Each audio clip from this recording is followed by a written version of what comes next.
Last game, let's take you back to Thursday Night Football. What a shootout this one was. 33-31, Cincinnati Bengals defend home turf and win this one. Top 5 graded players that we had for the Bengals in this game. Wide receiver Jamar Chase with an elite 90.5. Cornerback DJ Turner with an 84.3. Running back Chase Brown a 78.1.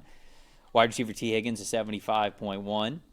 Safety Jordan Battle a 75.1 as well. And then quarterback Joe Flacco, that's right, your eyes do not deceive you, an 84.2 for the old man. Pittsburgh, edge rusher Nick Herbig at the very top of the list with an elite 90.4. Defensive tackle Cam Hayward an 89.6. Running back Jalen Warren an 87.6.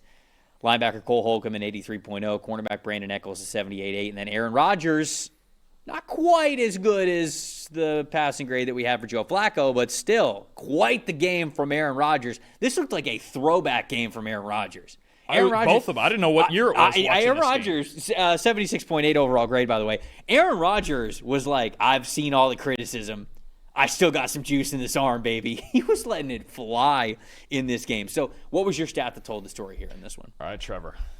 What's my saying about going against a good pass rush? Have you gotten this down by now? I know Max just heard it on the college show yesterday.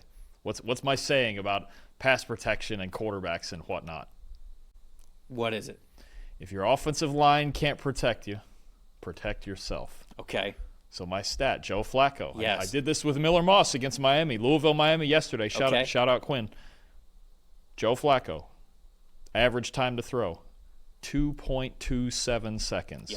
Yep. This is my point, too. Was the Bengals' offensive line necessarily great in this game? No, because it's hard to be against Pittsburgh, and we know what the Bengals' offensive line is. But Joe Flacco, the veteran leadership, the calm to protect himself and just understand pre-snap what he's looking at. And it's not like the Steelers throughout the entire game gave him the simplest looks. You go back and look at this. There was some disguises and some mixing up of the coverages that, could have thrown a younger quarterback off or somebody, that's not Joe Flacco who hasn't been around for almost 20 years, right? But as always, there's 2 Joe Cools in Cincinnati now, right? They're waiting for the other one to get back, but they found one to replace him.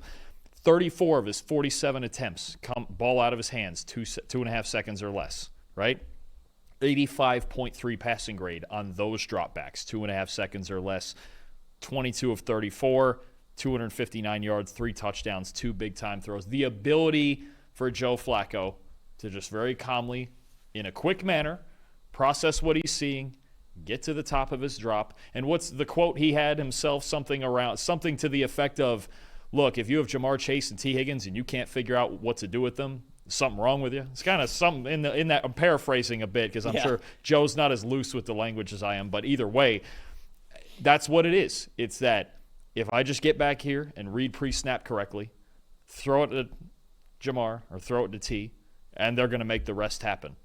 That's exactly how this went. Joe Flacco protected himself, getting rid of the ball quickly, reading defenses like a veteran does, and he just, this is what he's doing at 40. He might play till he's 50. Dude, it's, by the way, who said this in the chat? YK said in the chat this was the Icy Hot Bowl. Icy Hot. I heard somebody else say the Unk Bowl. Yeah, but I like Icy Hot better because it's an actual product. Because that's what Cam Hayward, I think, came up with that, right? Did he? Did he say that? I think there was a thing where Cam Hayward came up. But that is a good one. But you know what? I love that one. Joe Flacco didn't get hit much. He might not even need any. No, and ironically enough, this was the same exact game plan that we talked about, that we praised the Steelers for the week prior against the Browns. Yep. That's what the Bengals did against the Steelers, because the Steelers have one of the best pass rushes in the NFL collectively. I mean, those guys can get after you at so many different angles. And the way that you protect yourself is you get the ball out of your hands pretty quickly. That's exactly what Aaron Rodgers did against the Cleveland Browns when the Steelers were facing off against the Browns. And we praised that as a fantastic game plan. And here the Bengals are doing the exact same thing against the Steelers. And obviously, they knew a little bit of that was coming. But shout out to Joe Flacco and the rest of this offense for executing, because it's hard to execute in 2.3 seconds. And the other thing, too, and not just the timing that Flacco, just getting rid of the football. I'm amazed going back and watching this with the full view. Thursday, he'd been there for a week or 8 days or whatever. Mm-hmm. The timing that he already has, at least with those 2 guys, with Chase and Higgins, when he's releasing the football, He's built chemistry with at least these two guys in a week. Yeah. One game against the Packers, obviously. But when you look at when he's releasing the football on the All-22, Chase isn't out of the breaks yet. He doesn't even have to see it and throw it.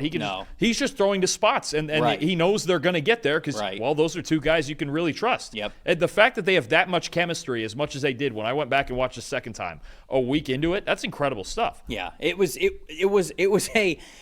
a much better game offensively than I thought was going to be the case. And so it was a lot of fun to watch this one on Aaron Rodgers' side of things.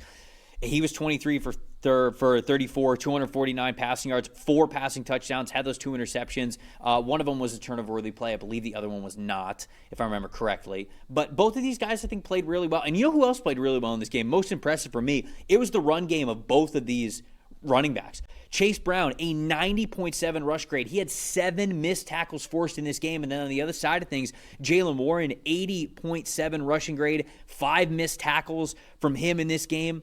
He had 127 rushing yards on 16 carries. Chase Brown had 108 rushing yards on 11 carries. I mean, these dudes were explosive in this game. And that really just added on to what was already a potent passing attack by both of these quarterbacks, which is funny to say in a matchup in 2025 between Joe Flacco and Aaron Rodgers. But this is a fireworks show, and it was a lot of fun to watch on a Thursday. Not as fun, obviously, if you're a Steelers fan, but the offense was really out to play in this one. And then I agree with you, the most disappointing for me was Jalen Ramsey, simply because, like, again, if you're operating in an offense where the ball is coming out of your hands in 2.3 seconds, as a defense, you're hoping that's advantage corner, right? Because you are hoping you can't create separation on me in 2.3 seconds. So if that's when the ball's getting out of the quarterback's hands, well, I'm going to be close enough to these wide receivers to where I'm going to impact the catch point and they're not going to be able to catch the football. It just didn't happen a lot. And specifically, I think Jalen Ramsey got a couple of lumps in this game. Yeah, it was tough. I mean, Chase and Higgins were obviously great. They're always a tough cover, but Ramsey had a tough night. I'll tell you, a corner who had a great night, and actually 2 weeks in a row he's been pretty good. How about DJ Turner for the Bengals? You just mentioned the Aaron Rodgers interception that wasn't a turnover-worthy play. The reason it wasn't is because it was actually a darn good throw, and Turner just found a way to fight it away from DK Metcalf there on the sideline. That was probably the best individual play that I saw all night. DJ Turner, 88.8 coverage grade. That interception, another pass breakup. He gave up 2 catches for 43 yards, but those 2 catches came within the first 3 plays of the game. He did not allow another catch the rest of the night. He's been really good the last couple weeks for Cincinnati. And look, we know with the Bengals, any defensive talent they can find that's consistently playing well is good news. Right now, that's DJ Turner out at corner.